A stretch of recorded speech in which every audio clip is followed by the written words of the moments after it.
नमस्ते, अभिवादन आपका इनोसेंट इन्वेस्टर के इस नए वीडियो में आपके लिए डिस्क्लेमर। उसके बाद एक बहुत ही इंपॉर्टेंट, बहुत ही बड़ी न्यूज़ की बात करेंगे। वेदांत जो है वो बीपीसीएल को खरीदने जा रहा है, उस रेस में आ गया है। देखिए, बिड कर रहे हैं। अगर सारी चीज़ें कामयाब हो जाती हैं तो जो है वेदांत बीपीसीएल का पेरेंट बन जाएगा, यानी कि बीपीसीएल की जो मालकियत है वो वेदांत के पास चली जाएगी।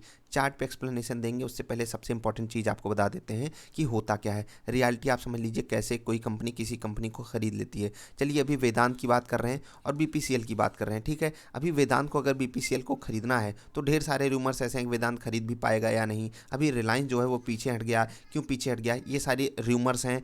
क्यों हटा वो रिलायंस जाने, लेकिन रूमर चल जाते हैं बाजार में। मैं बात वेदांत और बीपीसीएल की यहाँ पर करना चाहूँगा, बहुत आसान भाषा में समझिएगा। अगर वेदांत के पास कैश भी है जो वो डिविडेंड के तौर पे बांट रहे हैं, तो भी वो ये वाला कैश यूज नहीं करेंगे किसको बाई करने में, बीपीसीएल को। और ये शेयर होल्डर्स जो अभी के शेयर होल्डर्स हैं वो ही नहीं करने देंगे, ठीक। अब कोई भी कंपनी हो, चाहे वो वेदांत हो या कोई XYZ कंपनी हो, वो क्या करेगी, वो लोन उठाएगी, ठीक है। लोन उठाएगी, बैंकों से लोन लेगी, उस लोन से बीपीसीएल को बाई करेगी। अभी अब हमको आपको सबको पता है, बीपीसीएल एक बहुत ही बड़ी ब्लू चिप कंपनी है, बेहतरीन कंपनी है, बहुत अच्छा डिविडेंड पे आउट भी है इनका। अभी अगर वेदांत जो है लोन ले पाता है 8% पे भी अगर लोन पा जाता है, मैं ये सारी चीज़ें जो आपसे बता रहा हूँ रिपोर्ट के आधार पे हैं, और ये जो डेटा है ये अप्रॉक्सीमेटली एग्जैक्टली नहीं, लोन 8% 9% जहाँ भी मिलता हो। तो मैं आपको समझाता हूँ, बीपीसीएल अगर इनको 7-8 रुपये का डिविडेंड दे देता है तो सारी चीज़ें अफोर्ड हो जाएंगी। यानी कि अब रियलिटी समझिएगा, अगर वेदांत को ये लगता है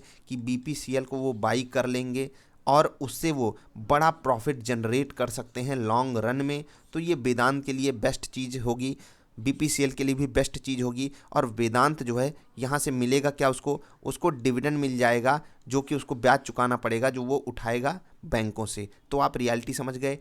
इतनी रियलिटी है कि कोई भी कंपनी अगर किसी कंपनी को खरीदती है तो वो 90% 80% केसेस में बैंकों से लोन लेकर खरीदती है। यहाँ पर रिस्क मिटिगेट हो जाता है। और रियलिटी समझिए, अगर कुछ गड़बड़ हो जाता है तो बैंक जाने, एनपीए हो जाएगा, वहाँ से कंपनी कहाँ जाती है वो सब आपको पता है। और अगर जो कैश होता भी है कंपनी के पास वो यूज कर लेते हैं सेम कंपनी वाले, तो उनके जो शेयर होल्डर्स हैं वो उसकी परमिशन नहीं देते, और उस पर रिस्क भी होता है कि कंपनी आगे चल के कैसी परफॉर्म करे। बीपीसीएल नो डाउट आगे चल के अच्छा ही परफॉर्म करेगी, तो वेदांत भी इस लिस्ट में आ गया है कि वो बिड कर रहे हैं। Let's see what happens. लेकिन अभी आपको मैं चार्ट पे एक्सप्लेनेशन जो जरूरी है वो दे देता हूँ। देखिए, वेदांत हमने खरीदा था, अभी हम सेल कर चुके हैं इस स्टॉक को, ठीक है। हम एग्जिट की पोजीशन में है केवल स्विंग ट्रेड के लिए। जो हमने स्टॉक लिया था, लॉन्ग ट्रेडर्स को, लॉन्ग इन्वेस्टर्स को मैंने बोला था लॉन्ग टर्म के लिए जो भी है उनको बने रहने के लिए बोला है, और अभी उनको बने ही रहना चाहिए जब तक मार्केट में क्रैश नहीं आता। ये स्टॉक सस्ता अवेलेबल है अपने पीयर्स से, तो आपको खरीदना ही चाहिए, ठीक है।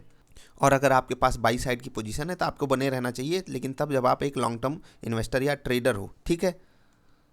लेकिन अगर आपने डिविडेंड के लिए या किसी स्विंग के लिए लिया था, इस सपोर्ट पे लिया था, तो आपको यहाँ पर बेचना ही चाहिए, क्योंकि ये एक बड़ा रेजिस्टेंस है। 115 120 तक का लेवल, यानी कि 105 से लेकर 120 तक का लेवल एक बड़ा रेजिस्टेंस है, तो वेदांत यहाँ पर टाइम बिता सकता है। अब बात करते हैं बीपीसीएल की। बीपीसीएल देखिए, मैंने आपसे सेल करने को ही कहा था, और 420 के ऊपर इसमें बढ़िया ट्रेड बनता, ये लॉन्ग साइड होता। ये केवल और केवल सेंटिमेंटल ट्रेड बनेगा 420 के ऊपर। अभी ये नीचे आ रहा है, अगर आपको मैंने बोला भी है 360 के आसपास मिलता है ये स्टॉक, यहाँ से 20 रुपये नीचे, यानी कि 5-6% नीचे, तो आपको बाई करना चाहिए स्विंग ट्रेड के लिए। और ये स्विंग ट्रेड जो होगा वो एक्यूमुलेशन जोन वाला ट्रेड होगा। आप ऐसा मत सोचिएगा कि मैं गिरते हुए स्टॉक को क्यों बाई करने को बोल रहा हूँ, मैं एक्यूमुलेशन जोन की बात करता हूँ। और अगर एक्यूमुलेशन जोन पर आपको स्टॉक मिल जाता है तो आपको जरूर लेना चाहिए, ठीक है। तो आपके लिए एक्यूमुलेशन जोन जो है वो 360 के आसपास है, वो पहली जोन है, आपको वहाँ पर बाई करना चाहिए, और मार्केट के साथ वो ऊपर का ट्रेंड भी दिखा सकता है। तो क्या यहाँ से बाइंग आ सकती है? देखिए, अगर आती है तो आप पैटर्न ढूंढ लीजिएगा कोई बढ़िया सा, अगर आप जो भी आप पैटर्न समझते हो उस पैटर्न पे आप ट्रेड कर सकते हो। अगर आपके पास कोई इंडिकेटर है आप वो भी यूज करके ट्रेड कर सकते हो बीपीसीएल में।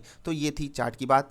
रियलिटी सिर्फ इतनी है, जो फंडामेंटल न्यूज है उसको मैं आपको फिर से जाते जाते एक्सप्लेन कर दूं। वेदांत कर्जा लेकर बीपीसीएल को खरीदना चाहता है, क्योंकि उसको बीपीसीएल में लॉन्ग रन में बड़ी अपॉर्चुनिटी दिखाई दे रही है। लेट्स सी क्या होता है, कम पैसे में खरीद पाते हैं या ज़्यादा, ये तो वक्त बताएगा। अगर आपको कोई चीज़ ना समझ में आई तो पूछिएगा जरूर। niftyindia.in विजिट करके मिलेंगे फिर से किसी अच्छी वाली वीडियोज़ में। तब तक के लिए हंसते खेलते रहिए यार। वीडियो देखने के लिए आपका बहुत बहुत आभार, धन्यवाद।